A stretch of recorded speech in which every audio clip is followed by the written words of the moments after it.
Absolutely delighted to be here. Very sorry I can't stay for long. I think you've got a very impressive set of speakers. I think we'll be delighted for people to here all day to hear all of them. As David said, the conference organisers asked me to say sort of a bit about high streets today. But what I wanted to sort of start with was actually trying to sort of position the sort of high street agenda within the sort of wider sort of approach to local growth that the government is now taking, and just actually to remind you that local growth is absolutely sort of the government's first priority. We published a local growth white paper in 2010, realising every place is potential. And the absolutely critical thing about this is that it's about local places taking control, sort of actually taking this agenda forward. And as I say in a second or so, we've now got the sort of the Heseltine report and real signs that that is going to sort of put sort of further impetus behind sort of local devolution, behind sort of local places taking control over their own economies, taking control over the sort of the local growth agenda.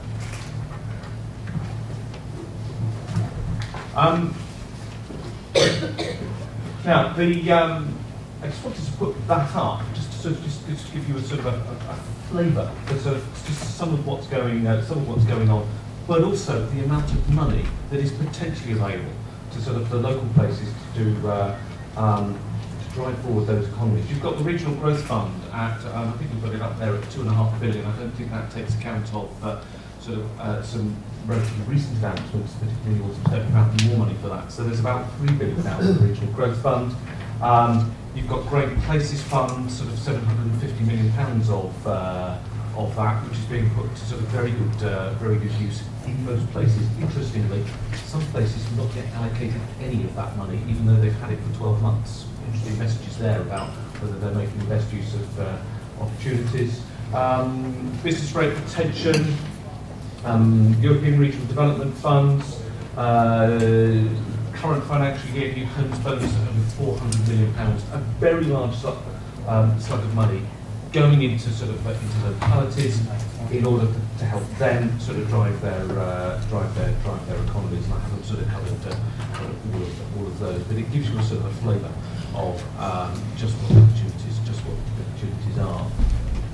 And then sort of some of the other things, not all of which were on that jigsaw puzzle. Enterprise zones. About sort of half the LEPs in the country have got enterprise zones. Those enterprise zones, if you can make them a success, then on our calculations, £2 billion of sort of retained business rates available to sort of LEPs, to local authorities. If those zones are a success, it's put the onus on you to sort of make them a success. Local enterprise partnerships we've sort of talked about, and sort of I've got the Heseltine review down the bottom, but sort of local enterprise partnerships at the centre now of sort of what Lord Heseltine has been saying about how we need to sort of devolve much more sort of control, much more the government funding streams to sort of local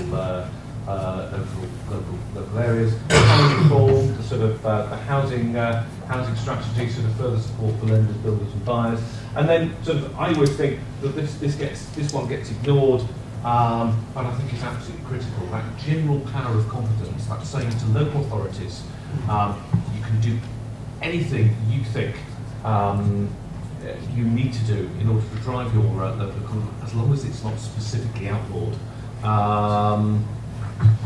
Which turns on its head the way that local government has been sort of working up to now. Whereas previously, the lawyer, every time you wanted to do something, the lawyers had to sort of rifle through all of the legislation to find out whether you were specifically allowed to do it or not.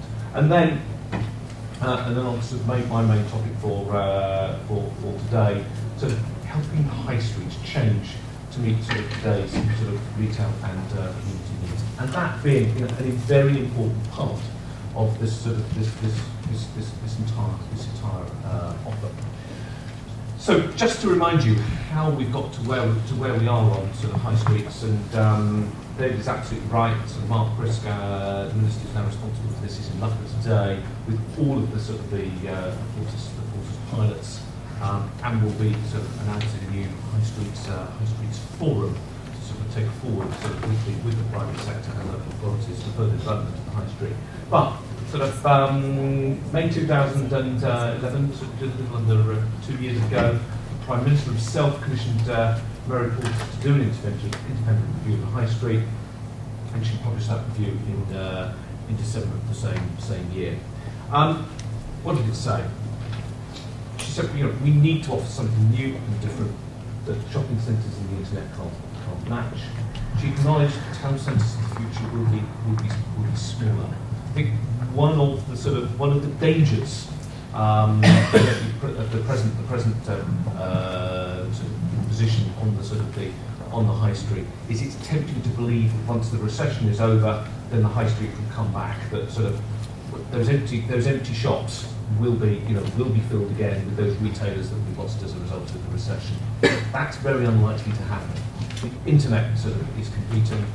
Also, town shopping centres are competing, but the most important aspect of that is internet. So you really do need to call a town centre a town centre that offers something new and different. So just redefining the role of that town centre. As Mary said, needing to be more creative about the way that we use those centres. And as it says at the bottom, sort of ministers agree with that diagnosis. And really just to sort of reiterate what I've really just been saying, January retail figures actually were slightly better than perhaps they could have been, but Christmas wasn't great. And we're all very aware of Jessett's HMV cluster sort of going down, although, on the plus side, sort of it'll have announced them creating sort of some more jobs. But nevertheless, sort of the message is there. Sort of traditional high street shopping in the way that sort of perhaps we knew of it in the sort of the 70s, maybe even the 80s, and certainly the 60s, it's not going to come back in quite the way that it was in those times. So where do we go? Well, how do we sort of address these challenges? Well, I think as this slide says, it is about providing that strong, forward-thinking sort of local leadership, the sort of the private and the public sector sort of coming together, creating a new vision for the high streets, and that's actually what the Porter's pilots are about. So that's what the groups that Mark Christ is talking to at the moment. See, those are people who are thinking differently about their high streets, thinking differently about the role that they can play. Sort of be it in sort of market raising, promoting a sort of a local market to attract people back in. In other places, you're using the space that's in sort of in a high street to sort of more community events to attract people back in, to make the high street a place where people meet and where the community comes together, rather than a place where you just go and do your shopping. And in that context, and that really was the sort of the basic message of the Porter's report, as a result of which we were able to say that we were going to accept, I think it was 27 out of Mary's 28 recommendations. She recommended some Porter's pilots. She said about a dozen. We were so inundated with applications to be Porter's pilots that we ended up doubling the number, and there are 27 of those sort of meeting the list up in Loughborough today. And we put a small amount of money, but it is only a small amount of money, because the real purpose of the Porter's pilots is to encourage communities to come together. If you're a Porter's pilot, actually, what you got was £100,000. It wasn't going to be that major slug of money that was going to allow you to sort of knock down some empty shops, sort of slam some together. This was about providing the means by which sort of people could work together sort of as a community to sort of begin to sort of drive the high street forward. So relatively small sums of money.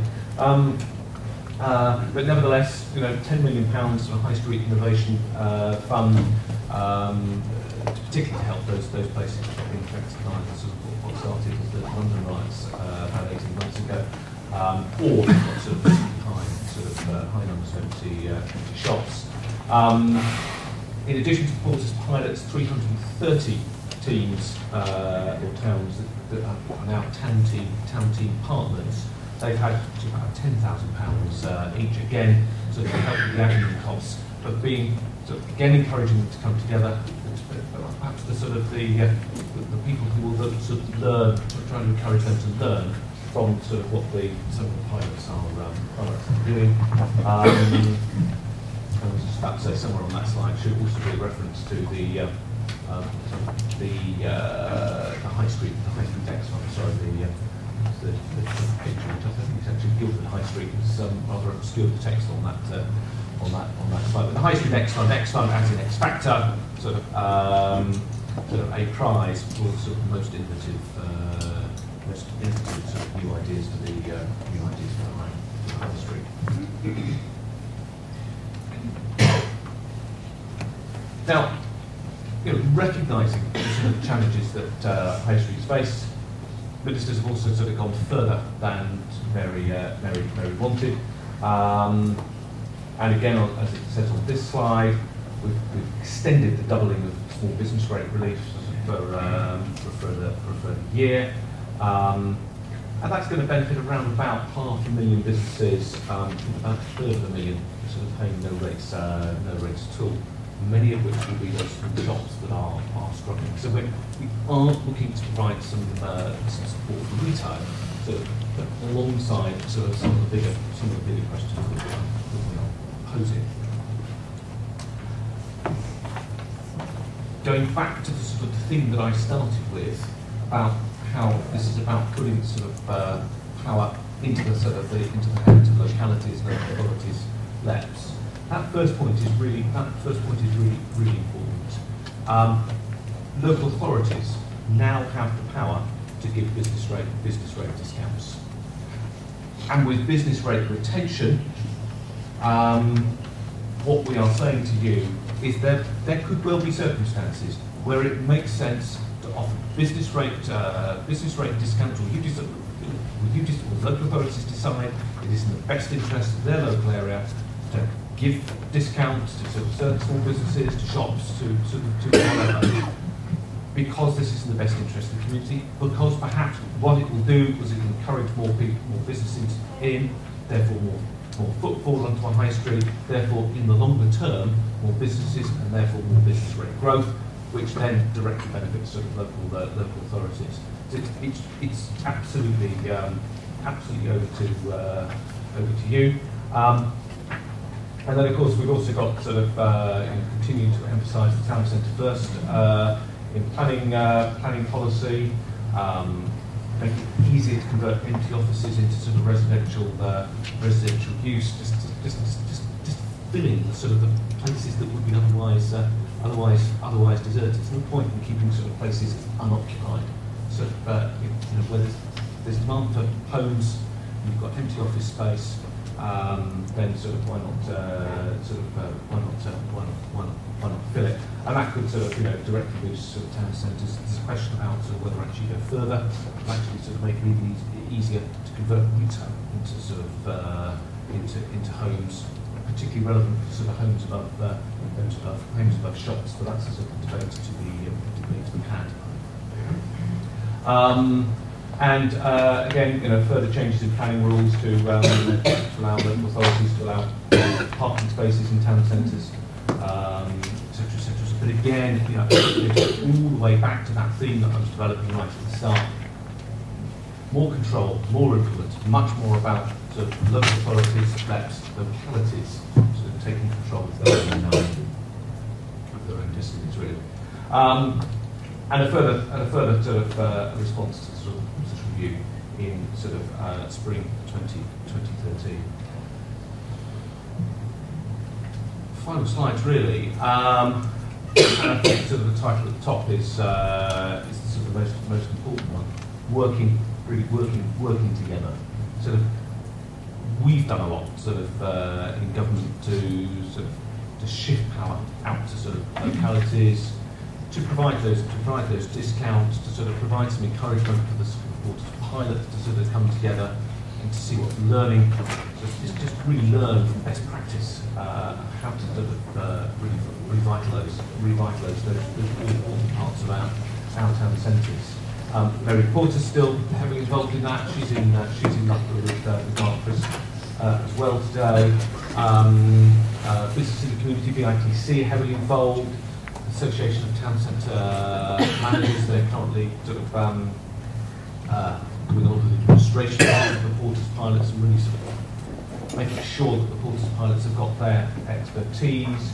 I've mentioned British Council Shopping Centres, British Property Federation, the local data company, which is a company which has huge amounts of data about the local shops, and they are providing a lot of their services for free. Services, huge value services actually. Really grateful to them. And obviously the local government association, really all coming together. And Mark Bristol said more about that in Loughborough today. He said something to the Australian press this morning, but I'm not going to steal the minister's thunder. It's kind of certain to do, so I'll put sort of I'm sure we're going to get a copy of his speech and more detail about what he's going to say about this, how we bring these people together even more. And then sort of final point on there, just stressing what I've been sort of emphasising throughout my remarks, is sort of the whole community sort of coming together and turning that high street into something that's more than just a place where you go on a Saturday morning and do your shopping. An absolutely final slide. I mean, why this is so important to the local growth agenda is it's because it's where we all have sort of our most direct and most obvious link to the local economy. You walk down your high street and you see a load of empty shops and empty premises, and it all looks a bit, and there's a load of boarded up windows.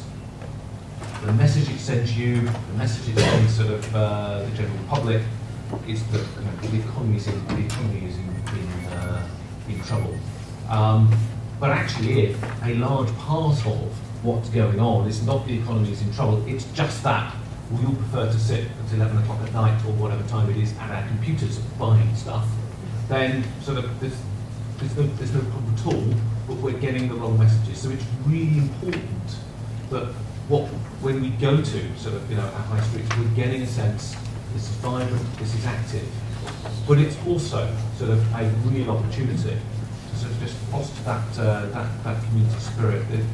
Eric Pickles, in a meeting I was in the other day, said this is important to us because it's where the communities meet. It's where we meet our families, where we meet our friends. It's where the community comes together. And there's a real opportunity here, both to sort of transform sort of the high street, to sort of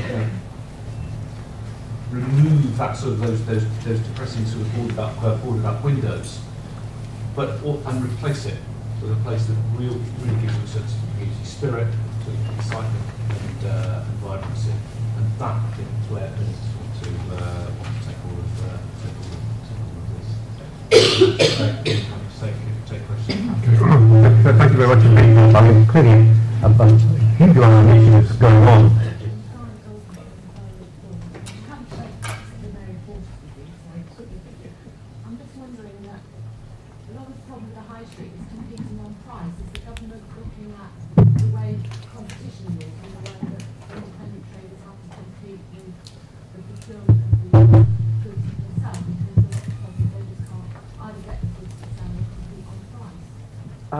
Well, in a sense, the sort of point that Mary Portas actually was making, that the government to some extent is making, is that actually that's the high street is changing.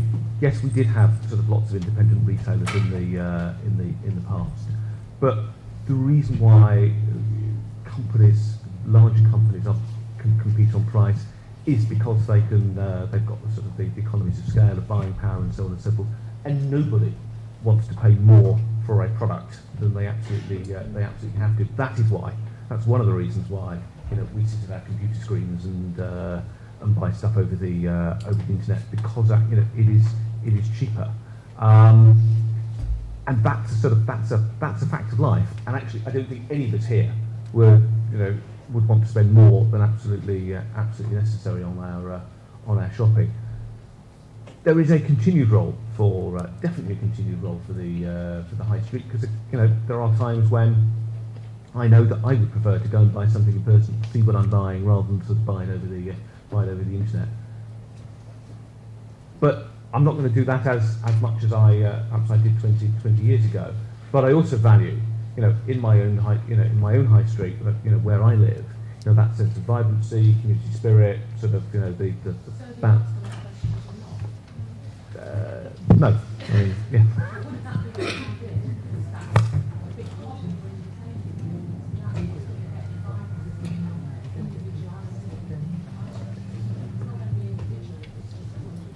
But I think my point is that that's not realistic. Not least because of competition with the internet, and therefore that is why we need to sort of look at changing the role of the high street. Okay, thank you. You've got a question in the middle there. Councillor Graham Galpin from Ashford, and we are a water supply of town. And my colleague is. Oh, I've got a microphone. You can all hear me now. I'm very interested in what you're saying about communities, and we've had to look at how we structure our community. Our town team, the Porters kind of slotted in to where we'd already got to with our strategic thinking, and we were delighted that we had the opportunity and the kudos from being a Porters town. But I'm interested in your thoughts about what constitutes a community, because the town team, as far as we're concerned, is a strategic instrument, and the town centre businesses and community are represented there. But the nuts and bolts on the town, the community as such, is within another partnership. So we have a division there where we're delivering at a higher level and functioning at a lower level. Do you feel that that's a way forward that could translate elsewhere in the country? And in fact, if we act strategically, could we address the problem that was outlined just a moment ago? I mean, one of the points of the Porters pilot programme actually is to try different models. And to see what works and see what doesn't work, and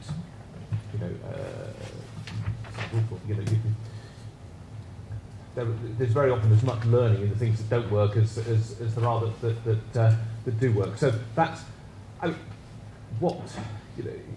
it's implicit in what I was saying that okay, different things will work in different places, but to achieve what I've been sort of hinting at, there have to be ways of sort of bringing all of this together. If the town centre, the high street, is to become a sort of community hub, I can envisage the sorts of things that would be happening. Would be that perhaps sort of local council offices, certainly front offices, might move on to sort of high streets. Whereas other services sort of might move on to high streets. You would be sort of getting the sort of the community events happening in the high streets, and it's then really a question of how you bring all of that together, where you've got sort of two separate organisations that sort of liaise, and you've got sort of one organisation, and of course, a really important role for local authorities in all of this too. I mean, it's sort of a strength of the Porters pilots is that. We've got an awful lot of people who involved in them that haven't done an awful lot of this stuff in the past, and that's a tremendous vibrancy, a real fund of some really great ideas. On the other hand, they're all volunteers, and they've got limited time, and they've got limited resource. So, and I think that's potentially where the sort of the local authority sort of comes in as well. But sort of, I think sort of it's great that actually we've sort of got the pilot, and sort of, we're really looking forward to seeing how it works. Okay, got a question. I'll take two final questions, one there and one there. Hello, my name is Rosemary Perrott, London Borough of Brent. What I'm going to say doesn't apply to Brent, but I do go to other places as well. A lot of places that I go fail to get the very basic things right. And if places are dirty, and places do not have parking, places do not have public lavatories, places are dangerous, places are ill-lit, places are ill-frequented after 7 o'clock in the evening. Why should people want to go there? A lot of people would like to shop outside and to meet people and to attend community events, but a lot of town centres are not places which are safe, clean places to go, and not places where people would want to meet their friends or take their families. And it's all very well saying, you know, provide the shops and so on, and people will come. But if they're dirty and lack basic facilities, people will always prefer to stay at home. Absolutely. But that sort of, certainly at that level, that really is something about the local communities sort of taking the lead and sort of addressing that sort of stuff. And some of the things that I talked about, about the greater powers and some of the funding that you transfer down to local authorities, that's about being able to address those things. But that has to come from local areas. But you're absolutely right. Okay. Final question here. Hello, I'm Becky O'Blean from Dacorum Borough Council. My question's about funding generally. I head up the economic development team at the council, and we meet a lot of businesses on a daily basis, and both retail and commercial businesses, and the question we're often asked is about business rates. And I've been meeting with our business rates team as well on this recently. You mentioned in your presentation there that councils can now fund their own business rates discounts. Is that something that they have to find from their own budgets, or is that something that they get some extra funding help with? Because my understanding is that every time we give a discretionary discount, that actually directly hits the council taxpayer's pocket. Well, the whole point about this is about more local control. We've done two things. We've given you the power to give local business discounts. That's your decision, and yes, to be funded by your budget. But you presumably do that because either because you think this is something that is good for your community and that's the way that you want to spend your budget, or more importantly, because you think that will ultimately generate more trade and therefore a higher level of business rate discount. You attract more businesses into into the high street. You're actually going to, by giving that business rate discount, you're actually going to end up with a higher business rate income being had previously, and that's a sort of a really big and really important change. And it is about, again, that emphasis, putting the sort of the power and the control sort of in your hands. Give the discount, perhaps generate sort of a higher business rate income.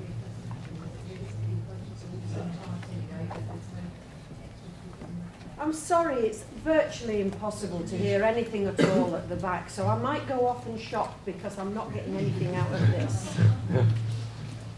Sorry, do you want to, there's a mic there, you have to sign up.